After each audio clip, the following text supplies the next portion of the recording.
Okay, good morning, and thank you very much for joining us. I am Yoriful, and I hope you had a great weekend. Well, as you know, in Ekiti, the guard has changed. Now it is His Excellency Biodun Oyebanji, Executive Governor of Ekiti State. Until just a few days ago, we were putting someone else's name in there, but Fayemi haven't served his second and final term, though not consecutively. It's now Governor Biodun Oyebanji of Ekiti State. Well, my guest this morning is Mr. Adewale Adeoye. He's a journalist, a political commentator, but there's a sense in which back in the day, back in Fayemi's first term, and I'd made the point that it wasn't a consecutive, you were in that administration. So to that extent, you're a member of the House. Butlu Nkori, it is part of it. And so we shall be looking this morning at, Mr.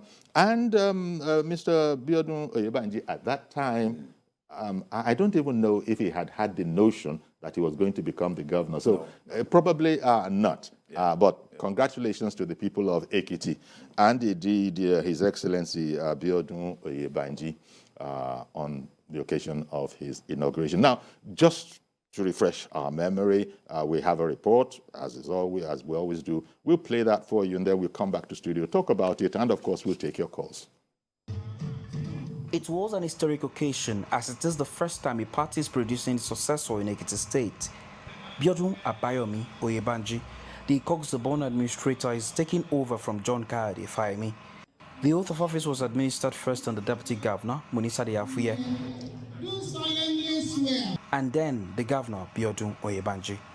Do solemnly swear. The Governor says his administration is premised on 6 pillars and gave his word on the massive support of the Ekiti people for the presidential candidate of the APC in February 2022. My mission for Ekiti State is to be a land of prosperity, opportunity, peace, and progress. A land in which transformed people and communities can reap the fruits of their labor in dignity, good health, and safety. A land of honor where integrity matters. Ekiti is best positioned for peace and prosperity under the leadership of Asiwaju Tinubu, and I'm sure that we will deliver our votes for him. Am I speaking your mind? The presidential candidate of the All Progressive Congress, Asiwaju Bola Ahmed Tinubu, in his remarks congratulated the new governor and thanked the Ekiti people for their support while rallying the people of the state ahead of next year's election. And I'm sure the peaceful conduct of the election, the great results that we harvested, demonstrated what Ekiti stands for. Another election is coming. By February, you be ready. As the president,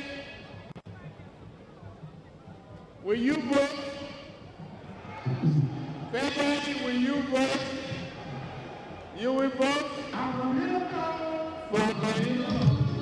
Present at the inauguration are dignitaries from within and outside the state, which includes the former governor of Ekiti State, Peter Ayodele Fayose, former governor and minister for trade and investment, Otumba Niyi Adebayo, the governors of Lagos, Ogun, Ondo, Edo, Plateau, Kebbi, Jigawa, deputy governor of Osun State, and former governor of Zamfara State, among others. The people of Ekiti are in high spirits. They want the best, and the governor has promised to deliver the best. Abayomi Oyebanji is now under scrutiny. It will be judged after 4 years. The people of Ekiti are hoping that his administration will usher in not just peace, but prosperity. Ayomide Ajegbe, TVC News, Ekiti. Okay, as I said, that's a repeat of a report that went out, one of the reports that went out, sort of marking the inauguration of Governor Biodun Abayomi Oyebanji, BAO. I think some call him that, BAO. People will always look for an acronym. Biodun Abayomi Oyebanji himself, not a stranger to governance. He was chief of staff to the first civilian governor in Ekiti, Governor Ni Adebayo, who was also, present at that event. And to the immediate outgoing Governor Fayemi, he was secretary to the state government of Fayemi's administration. So he knows the lie of the ground in Ekiti, should we say. And well, now elections are over, campaigns are over, he's now in office, and people say that, look, now it's time for governance. All the razzmatazz and whatever, all of that. Now you've got to start delivering on your pledges. And what do you think are the sort of, in terms of setting an agenda, what do you think are those things that Governor Oyebanji should now give his undivided or at least quality attention to? Well, first of all, I think what has a beginning, must definitely, have an end. We cannot talk about his government without looking back at in the historical context, because he has promised that he's going to continue the legacy of his predecessor, and also he has also come up with his own agenda to complement, what the government has been doing since Fayemi left. I think first of all we need to look at Ekiti in the historical context, in terms of his political economy. When Fayemi came in, it was supposed to have resumed on May 19, 2007. But he never had that privilege until about 3.5 years later. And it was a tough battle. And I think one of the most revolutionary mass movements we have ever seen since 1983, when Ondo State rose up against the idea of imposing MPN on them. We had women coming out, naked to demonstrate. Almost every month there was mass uprising. It did not all just take the case to the public court of public opinion. It also went to court. And after 3.5 years, he became the governor of the state. As at the time he assumed that reign of leadership, Ekiti was exhausted, was weak, vulnerable, and there was so much public distrust and a lot of debt on the ground. So he had a very hooked task of rebuilding public trust that had been lost. Don't forget that the former governor that came before him, left through, Fayemi, Oni was, lost that government because they said he took that government at gunpoint. And then before Oni, we had Fayose, who was impeached. So there was so much political turmoil when he came in. And also you have to look at the fact that Ekiti is about number 34 on the scale of preference in terms of revenue allocation from federal government. So one of the poorest states in terms of allocation, from the federal government of Nigeria. And also when you look at the fact that it's a very small state, it's new, one of the newest states created only in 1996. So these challenges are there. And to make an impact, you need to be creative. You need to seek for partnership. You cannot just rely on allocation from federal government alone. The government gets about, I think now about 3 billion every month, which is nothing compared with, even pay. It's not even enough to pay salary. So we need to analyze that government within the context of available resources. And I think the first thing Fayemi did was to introduce biometrics, because there are so many, loopholes. People were siphoning money. The civil service was, a lot of things had to be done to ensure that they were able to save money. And I think within 1 year, I was able to save about 2 billion. The IGR rose from 109 million to almost about 800 million as we speak. So he needed to look for a creative way to drive the economy. And I think, to his credit, he was one of the first state government to pay the new salary increase, the minimum wage. In spite of the financial difficulties of the state. And also the fact that the state was able to introduce the welfare program, giving 5,000 naira to people above the age of 65 years. You may think this is nothing, but for a poor state, I think that is significant. And we have about 900 schools, classrooms that were built. So the focus on, based on his 8-point agenda, I think to a large extent, we can say that history will be kind to him. Because when you look at the fact that he was able to build almost about 900 classrooms, and even in terms of roads, people are complaining now that, oh, every road that goes to Ekiti is bad and all that. We are forgetting that people that travel to Abuja usually pass through Ilorin to Jeba. But now everything is concentrated, all traffic is now focusing on passing through Ekiti. So the prayer, by a lot of vehicles passing through that state has increased tremendously. Okay. That's why most of the federal routes when you are going to Ekiti is bad. Actually, in spite of that problem, if you go to Ekiti State now, the intercity roads from Oye to Otun to Iye, that road has been tarred. The Ado Ekiti in a road, is dual carriage about 6 lanes has been completed. We are talking about Agbado Ode Omo Road has been completed, and then we are talking about the cargo airport. People are saying that, oh, why do we don't need a cargo airport and all that? But you see, projects are not just for the immediate needs of the people; it's also for the future. And that cargo airport is not supposed to serve Ekiti alone. It's supposed to also meet the demands of states like Edo, Kogi, Kwara, because a lot of people who have heavy equipment want to move them down to the hinterland, and there are no seaports. So they have to use any dry port that is available. So I think that cargo airport is quite commendable. Okay. It's going to be very useful to, for people in Ekiti State in terms of agricultural products and also the frontier state that surround Ekiti State. So I think, and also the pavilion, then also donating, giving 41,555 laptops. He started it, to students. That was as far back as 2012, even before Osun State started its own program. I think those are quite commendable. And if you want to look at the achievement in the context of development index, even by the World Bank, Ekiti State now has literacy rate of about 75%. That is commendable. And when you are looking at poverty rate, it's just about 12.5%. So I think when you look at it from that angle, in terms of human capital development, we can say that within the limited resources available, I think Fayemi has left a landmark in that state. Indeed, and as you said, history, probably will be kind to him. When you're speaking about the roads there, because that's another thing that one has heard commentary on, that you've explained why the roads that are the way they are, not the best, and why people are complaining. But also, successes have been made in terms of internal roads. Sure. So there's all of that the new governor Oyebanji will have to, and he said it's going to be a continuum, which is the way it should be. Yeah. Regarding the whole matter of the airport, yes, there was criticism for that, as you well know.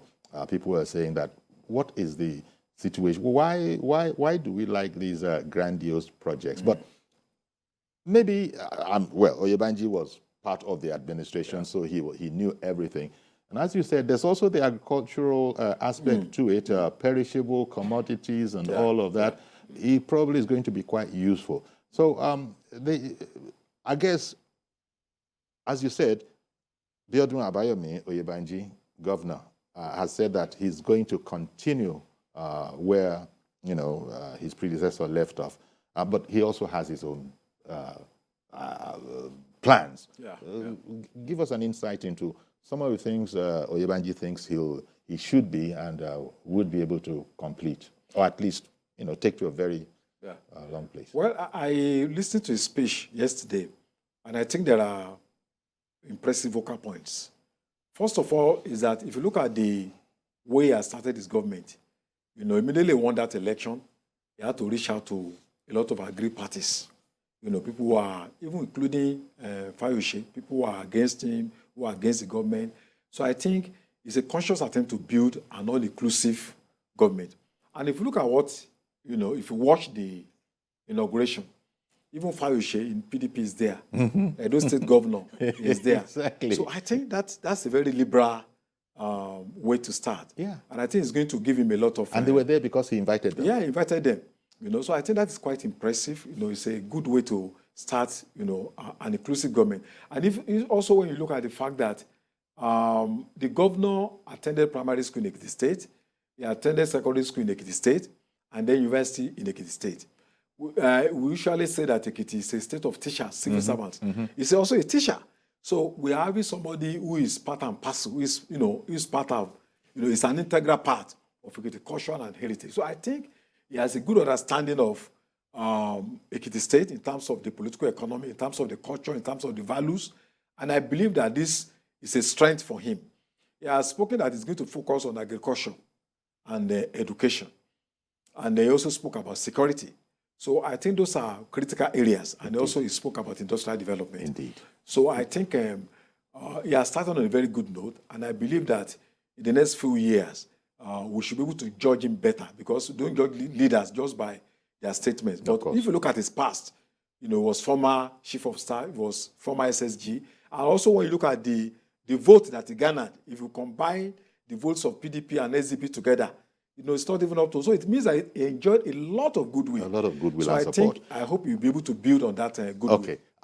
Tony in the UK, good morning, and thank you very much for holding on. Please go on now. Yeah, Mr. Yori. Good morning, Tony. Hello. Thank you for holding on. Yes, go ahead now, please. Can you hear me? Yes, we can hear you. Yes, Mr. Yori, please, Professor Yori, please, can you answer? Can you educate me more? When you say my question is out of what you're discussing now. My question is out of what you're discussing now, but I just want to know something from you now. When you say federal government, who are these federal government? Whenever you say you've taken decision, federal government. The federal government, is it Buhari, Solomon, and Mohammed? Who are these federal government when you say federal government? Can you explain to me federal government? Yeah, as soon as I can understand what you're talking about, Tony. Nigeria. Can you explain to me those that form federal government? I would have loved to, if only I could understand what you're talking about, because I don't know if you were watching another program before, switching to us, but we're talking about the election in Ekiti and the inauguration yesterday of the new governor. That's what we're talking about. I don't think we've mentioned the federal government yet this morning.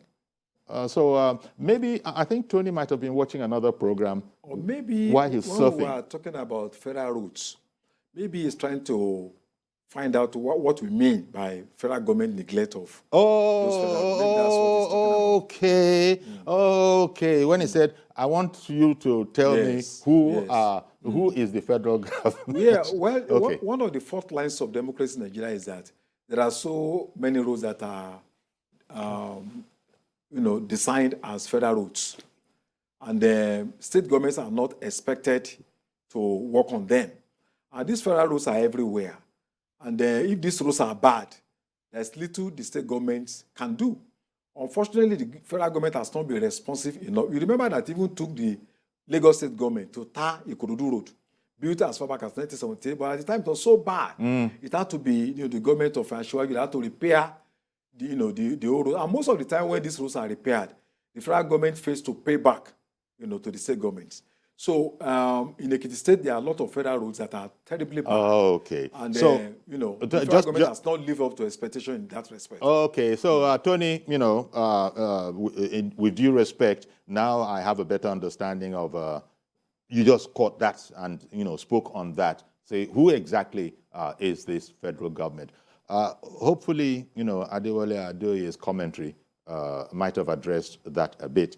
But there are other things to talk about if you would care to join in that conversation, which is now that he's in office, Governor Oyebanji will need to hit the ground running, and he's well placed to do so, having been in the political system in Ekiti for quite a while.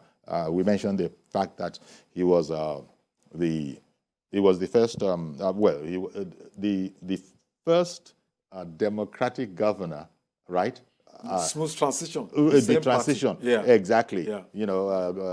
Otumba Adebayo, he was chief of staff to that governor, and he also was secretary to the state government in Fayemi's administration. Now, I have someone else also from the UK. Who is in the UK?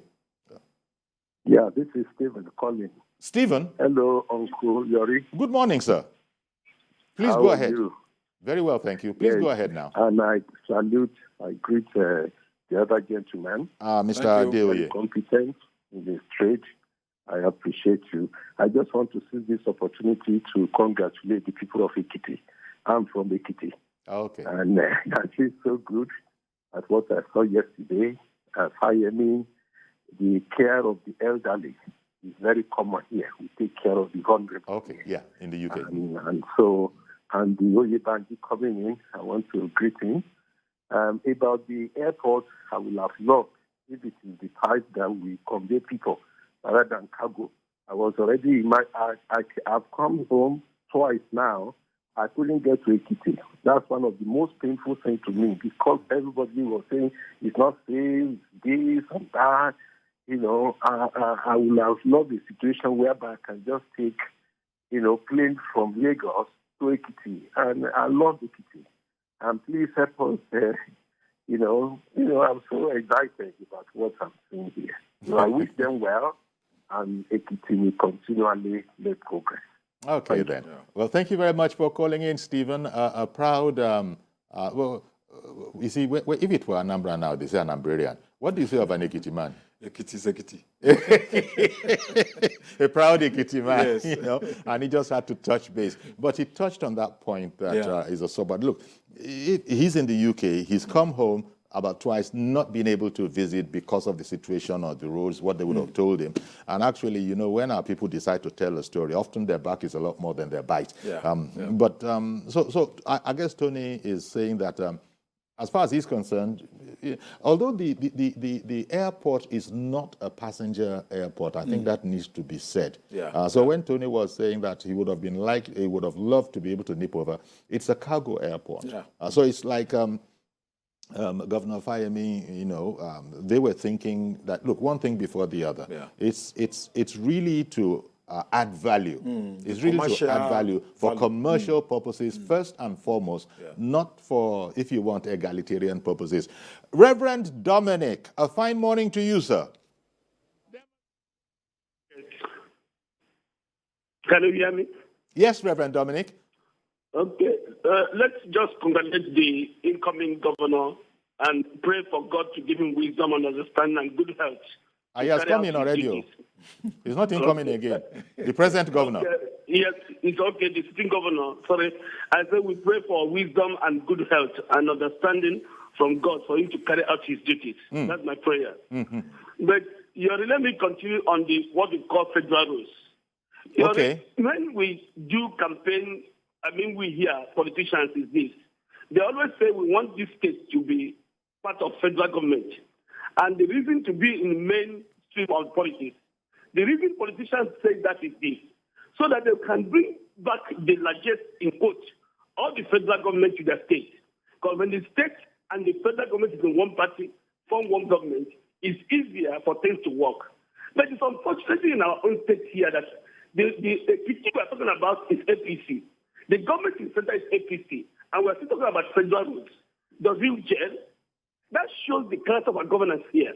If the government at home is the same government in the federal, there could be understanding about these rules.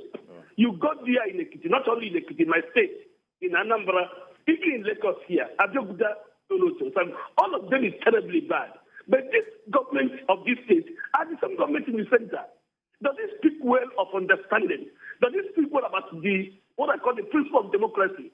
In everywhere in the world, every party wants to have majority in the parliament. So their policies and programs can, go unhindered. But in our state here is different. If the state road is bad, we should not blame anybody outside there. We should blame people at home. Because the same government, the same party, if I say, the same language. So this issue of, we happen in Lagos here. And I assure you, I love assured I'm an evil man. What I use and love assured you, in 1999, there's a place you see, they say this is a federal government road. But there's a criticism that what is this federal government? Even though Ashwaji was a different party, and the party in the center was different, even as the criticism of Obasanjo, Ashwaji began to be built federal road in Lagos. Because how many people know what is federal road? How many Nigerians know this is federal, this state? Few of us. Because the road is in Lagos. Whatever the road brings in that state is for that state. Buhari did not pass a road in Abeokuta or in Ekiti. It is Lagosians or Ekiti people that pass through that road. So that the reason of federal road doesn't make sense. We must find a way to harmonize it. If the party is one and one in the center, Indeed. this is what we must do. God bless Nigeria. Thank you very much for calling in, Reverend.